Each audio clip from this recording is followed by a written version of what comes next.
Karyavattom ക്യാമ്പസിലെ KSU SFI സംഘർഷത്തിൽ സഭയിൽ ഭരണപ്രതിപക്ഷ ബഹളം. SFIക്ക് ഇടിമുറിയുടെ ഭീകരതയെന്ന പ്രതിപക്ഷം. SFI ആയതുകൊണ്ട് മാത്രം 35 പേർ കൊല്ലപ്പെട്ടെന്ന മുഖ്യമന്ത്രി.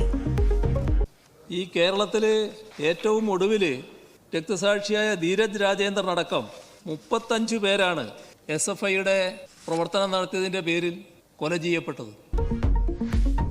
മുഖ്യമന്ത്രിയുടെ പ്രസംഗം അക്രമികൾക്ക് ക്യാമ്പസുകളിൽ അഴിഞ്ഞാടാനുള്ള ആഹ്വാനമെന്ന പ്രതിപക്ഷ നേതാവ്. ഇന്നത്തെ നിയമസഭാ പ്രസംഗം ക്യാമ്പസുകളിൽ വീണ്ടും അക്രമികൾക്ക് അഴിഞ്ഞാടുന്നതിന് വേണ്ടിയിട്ടുള്ള പൊളിറ്റിക്കൽ പേട്രണേജാണ് മുഖ്യമന്ത്രി പരസ്യമായിട്ട് ഇവിടെ നൽകിയത്.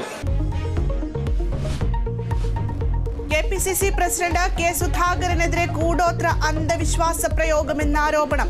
കണ്ണൂരിലെ വീട്ടിൽ തകിടുകളും രൂപങ്ങളും കണ്ടെത്തി. ഇത് സീരിയസ് ആണ്. തലവേദന, തലയ്ക്ക് ഭാരം വരിക, തലയ്ക്ക് ഇന്ന് രാവിലെ വരെ ആസ്പത്രിയിലായപ്പോഴേ ഡോക്ടറെ കണ്ടപ്പോൾ ഡോക്ടറിന്റെ വെച്ചപ്പോൾ എങ്ങനെയുണ്ട് അപ്പൊ ഞാൻ പറഞ്ഞിട്ട് സ്ട്രെസ്സും തലക്കൊരു ഭാരമുണ്ട്, തലയ്ക്ക് ഭയങ്കര ഭാരം പോലെ വരിക. കണ്ടെടുത്തത് സുധാകരന്റെയും രാജ്മോഹൻ ഉണ്ണിത്താന്റെയും സാന്നിധ്യത്തിൽ 1.5 വർഷം മുൻപത്തെ ദൃശ്യങ്ങൾ പുറത്ത്. മാന്നാറിലെ കലയുടെ കൊലപാതകത്തിൽ ദുരൂഹത തുടരുന്നു. മൃതദേഹം അനിൽ മാറ്റിയെന്ന സംശയം. യന്ത്രസഹായത്തോടെ തെരച്ചിൽ നടത്താൻ പോലീസ്. അനിലിനെ നാട്ടിലെത്തിക്കാൻ ശ്രമം തുടങ്ങി. കാസർഗോഡ് ജനറേറ്ററിൽ നിന്നുള്ള വിഷപ്പുക ശ്വസിച്ച 38 വിദ്യാർത്ഥികൾക്ക് ദേഹാസ്വാസ്ഥ്യം. സംഭവം Kanhangad Puthiyakotta little flower girls സ്കൂളിൽ.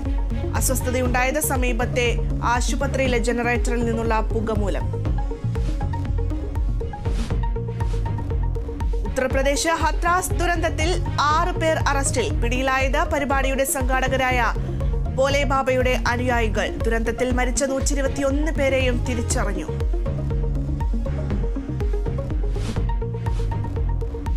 നഗരത്തിനു പുറമെ സംസ്ഥാനത്തെ ഗ്രാമീണ റോഡുകളിലും ദുരിതയാത്ര. കണ്ട ഭാവമില്ലാതെ അധികൃതർ. കേരള വിഷൻ ന്യൂസിന്റെ വാർത്താ പരമ്പര തുടരുന്നു. നാവ കുഴിയടയ്ക്കാം.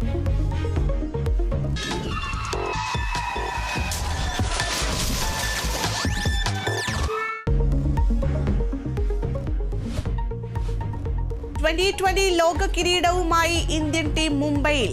നരിമാൻ പോയിന്റിൽ നിന്ന് വാങ്കഡെ സ്റ്റേഡിയം വരെ റോഡ് ഷോ. ടീം അംഗങ്ങൾക്ക് പ്രഭാത ഭക്ഷണമൊരുക്കി പ്രധാനമന്ത്രി.